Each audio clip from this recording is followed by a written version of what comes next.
Bien, bonjour à tous. On se retrouve ici sur l'espace sécurité intérieure et défense.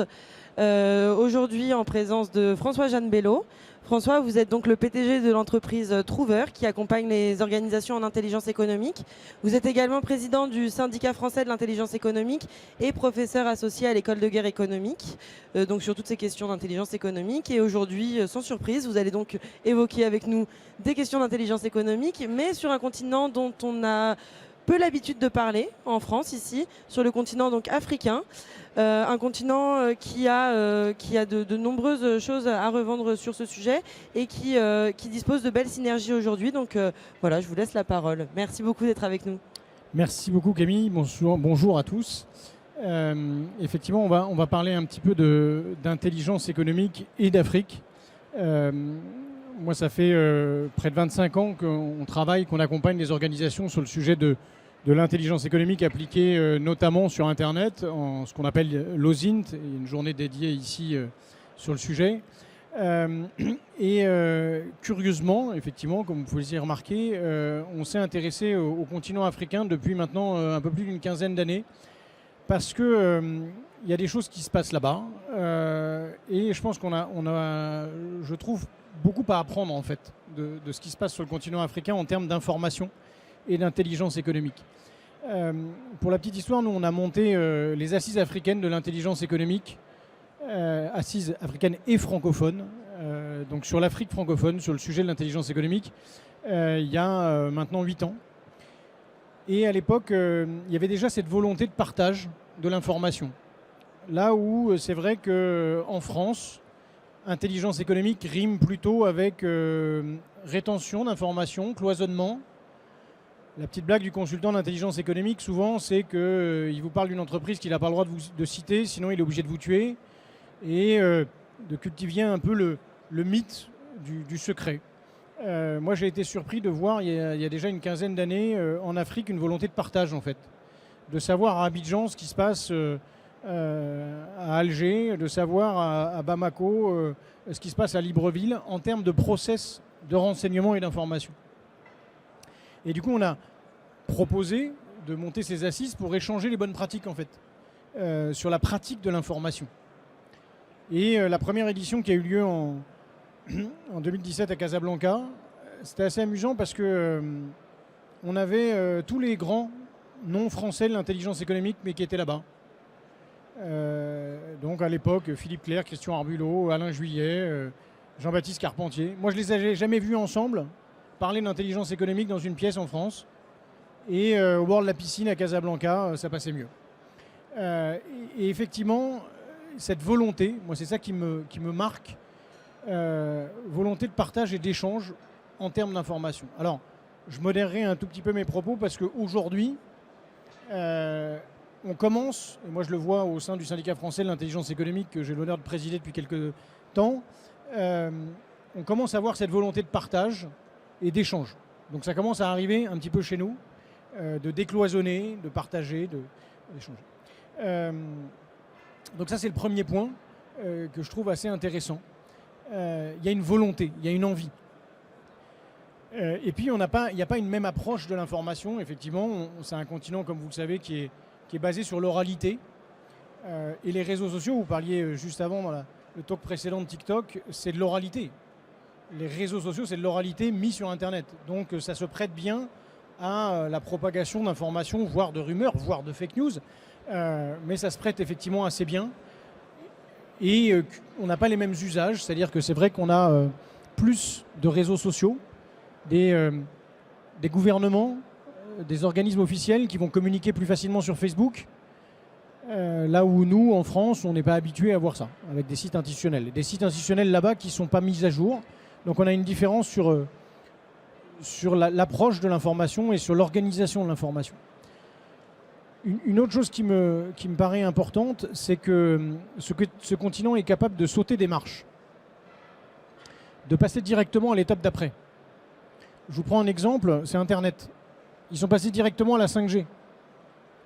Et je le vois en termes d'intelligence économique, on passe directement à la guerre de l'information. Alors que nous, sans trahir aucun secret, dans pas mal d'organisations, on fait de la veille, on fait de l'OSINT, Et puis on s'arrête un peu là. L'étape d'après, c'est de participer, c'est de diffuser, c'est de faire de la guerre de l'information. Ce mot-là maintenant est dans toutes les bouches. Eh bien là-bas, ils l'ont véritablement intégré. Et je vois les organisations qui sont prêtes, mûres, matures, pour faire de la guerre de l'information. Donc diffuser. Il ne faut pas oublier d'ailleurs que le continent africain, au-delà d'être un continent de l'oralité, c'est un continent de contenu. Les premières universités sont nées en Afrique. Les premières bibliothèques sont nées en Afrique. Aujourd'hui, 1% de la production de connaissances vient du continent africain. Et, alors ça c'est un point important, c'est que souvent on nous dit « ouais mais vous en Europe, vous aux États-Unis, vous souffrez d'infobésité. Nous on n'a pas d'information. » Alors on va être clair, il y a la même information partout. Il y a autant d'informations, c'est comme le temps, on a tous le même. Hein. En revanche, ce qui est peut-être un peu différent et différenciant, c'est que les sources d'informations ne sont pas organisées de la même manière. Il y a peut-être moins de sources d'informations fiables. Et du coup, une autre caractéristique, c'est qu'il y a une défiance des sources d'informations locales. Et ça, moi, ça me surprend beaucoup de voir des locaux, que ce soit en RDC, en République du Congo, en Côte d'Ivoire, au Sénégal, ailleurs, qui n'ont pas confiance dans les sources d'information institutionnelles de leur pays. Et du coup, qui vont croire, et je le mets bien entre guillemets, des sources d'information officielles, onusiennes, européennes, avec beaucoup plus de crédit. Au passage, ces sources d'information officielles, onusiennes ou européennes vont souvent chercher l'information chez eux, dans leur propre ministère, dans leurs propres institutions. Donc en fait, on pourrait peut-être dire que c'est la même information. À supposer que l'information ne soit pas transformée entre-temps pour arranger, dans une logique de guerre de l'information, de manipulation ou de propagande, les intérêts des uns et pas des autres. Donc ça, c'est un point qui est important. Une autre caractéristique qui me paraît aussi importante, notamment par rapport à l'actualité en ce moment, ce qu'on peut lire, ce qu'on peut entendre sur la France, et notamment la France en Afrique. Alors, là, je prends une casquette de chef d'entreprise français qui travaille sur le continent africain. Moi, c'est assez amusant parce que souvent, mes pairs me disent « Mais pourquoi tu vas à Kinshasa, en fait? T'es obligé? C'est dangereux? Tu ne seras pas payé ?» Alors, c'est pas plus dangereux que 2-3 villes parisiennes que je ne citerai pas. Pardon, 2-3 villes françaises que je ne citerai pas. En termes de moyens de paiement, souvent, enfin, moi, c'est pas difficile, je suis payé avant de partir. Donc, dans des organisations françaises, c'est peut-être plus compliqué. Mais au-delà de ça, on a envie, en fait. Je parlais de la volonté tout à l'heure. Il y a beaucoup de pays, contrairement à ce qu'on entend, et ce qui est peut-être relayé par d'autres pays, on va dire, qui aiment la France, qui aiment travailler avec les Français, qui aiment travailler avec des entreprises françaises. Et même si ils n'apprécient pas forcément l'État français, avec tout ce qu'on peut entendre, ils continuent à travailler avec des entreprises françaises. Et moi, en tant que TPE, on n'a pas beaucoup de difficultés de travailler avec des organismes africains, avec des États africains qui ont encore envie de travailler avec notre état d'esprit. Et donc ça fonctionne assez bien avec une communauté française. Et peut-être un dernier point qui me paraît important, en tout cas un axe d'avenir, pour moi, c'est d'évoquer la francophonie. Parce qu'en fait, au-delà de la France, au-delà en termes d'information, il y a tout un pan du continent qui partage notre langue et qui, au-delà de ça, partage une certaine vision, et puisqu'on est là pour parler d'information, une certaine approche informationnelle en fait. Une certaine culture, une langue et tout ce qui va avec. Et ça, en termes de développement économique, en termes de développement, je pense, de l'intelligence économique comme outil d'aide à la décision, moi je crois beaucoup en la francophonie. Alors, après, la question qu'on pourrait se dire, c'est ok, so what? La francophonie, Très bien. Ben, qui va activer ça comme levier de guerre de l'information, comme levier d'intelligence économique sur le continent et ailleurs, hein, d'ailleurs, parce que ça ne marche pas que sur le continent français. Alors là aussi, moi je vois en tant que chef d'entreprise, mais moi j'ai appris à pas attendre grand-chose de l'État, sinon je serais fonctionnaire. Donc c'est pas attendre que ce soit l'Organisation internationale de la francophonie, que ce soit l'État français qui promeuve la francophonie ou les intérêts économiques. Et on le fait peut-être beaucoup plus modestement, mais avec des initiatives privées. Et là-dessus, moi je vois pas mal de communautés qui fonctionnent autour de la francophonie. Je pense au réseau des chambres de commerce francophones à travers la CPCCAF, qui sont des chefs d'entreprise francophones qui sont dans différents pays et notamment africains. La CPCCAF, au passage, étant le réseau des chambres de commerce africaines et francophones, donc plus focus sur ce continent.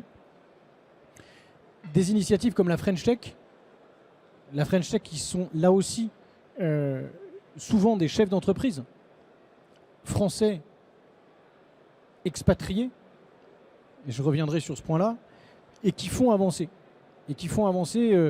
À mon sens, les intérêts de la France, les intérêts français, et qui jouent sur justement l'intelligence économique, la guerre de l'information. Alors, c'est vrai que sur le mot nationalité ou expatrié, on a parfois cette problématique, c'est de se dire, et on l'a vu d'ailleurs récemment avec la commission intelligence économique qui a lieu au Sénat, qui réfléchit sur, j'allais dire, les retards. Le positionnement de la France en matière d'intelligence économique, mais assez focus quand même sur le fait que la France est en retard. Je pense que c'est important de regarder ce qui se fait ailleurs, et pourquoi pas ce qui se fait aussi sur le continent africain, parce qu'effectivement on a à apprendre avec tout ce que j'évoquais là-dessus. Et peut-être arrêter de penser avec une question qu'on retrouve, je pense, qu'en France, qu'est-ce que c'est qu'une entreprise française ? Parce que c'est vrai que très souvent, on nous demande, ah bah oui, mais est-ce que une entreprise française, j'ai quelques exemples, je sais pas, en Côte d'Ivoire par exemple, d'entreprises fondées par des Français qui sont des entreprises de droit ivoirien, donc de gens qui habitent là-bas, qui sont expatriés, qui payent donc plus d'impôts en France, qui embauchent localement, donc pas forcément des Français. On a la même chose aux États-Unis, on a la même chose en France. Tiens, on se pose la question, entre Renault, qui n'est pas dirigé par un Français, qui fabrique pas forcément en France, et Toyota, qui fabrique en France, qu'est-ce qui est plus français ? Et on se pose souvent cette question de qu'est-ce que c'est qu'une entreprise française ? Moi, ce que je constate sur le terrain, en Afrique et ailleurs, c'est que tous ces gens-là, toute cette communauté d'entrepreneurs français et francophones, ils sont identifiés comme tels. Et je sors du continent africain, mais dans la Silicon Valley, les petits franchises, qu'on critique souvent parce qu'ils ne payent pas d'impôts en France, on les appelle les franchises, justement. Et ils vendent la France. C'est exactement la même chose sur le continent africain avec, pour employer un terme qui est très utilisé là-bas, la diaspora. La diaspora, c'est ceux qui sont ici en France et qui font le lien avec ceux qui sont restés dans le pays.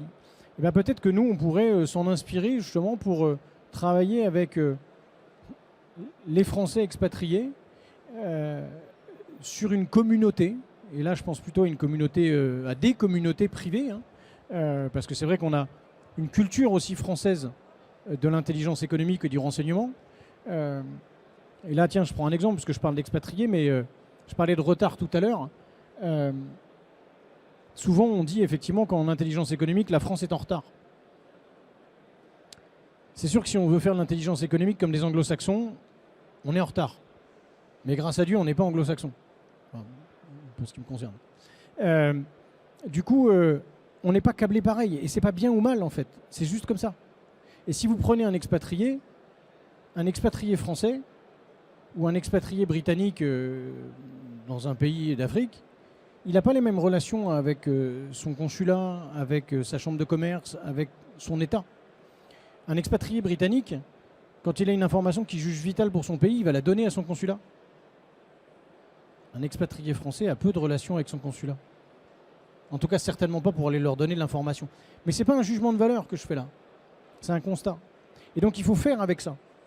En revanche, les Français ont cette force de s'organiser en réseau. Par exemple, je parlais de la French Tech, et ça marche assez bien. Et peut-être inspiré notamment par ces réseaux, par ces organisations, par cette logique qu'on peut constater dans différents pays, et notamment sur le continent africain, par plus d'échanges, par plus de relationnel, par plus de partage d'informations. Voilà, moi ce qui me paraît important de retenir, c'est que peut-être deux choses. On a à apprendre de la façon dont ailleurs, et là puisqu'on parlait du sujet africain, sur le continent africain, on s'intéresse, on échange, on partage l'information. Et on a à apprendre et on a à s'inspirer parce qu'il y a des choses qui fonctionnent très très bien. J'en ai peut-être un dernier exemple. J'étais la semaine dernière en Tunisie.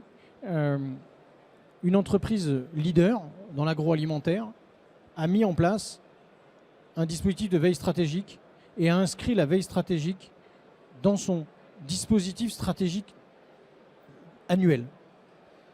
Je ne connais pas beaucoup d'entreprises françaises qui ont fait ça en fait. Il y en a bien sûr, mais c'est souvent dans des secteurs un peu plus la défense ou l'armement. Je parle dans l'agroalimentaire.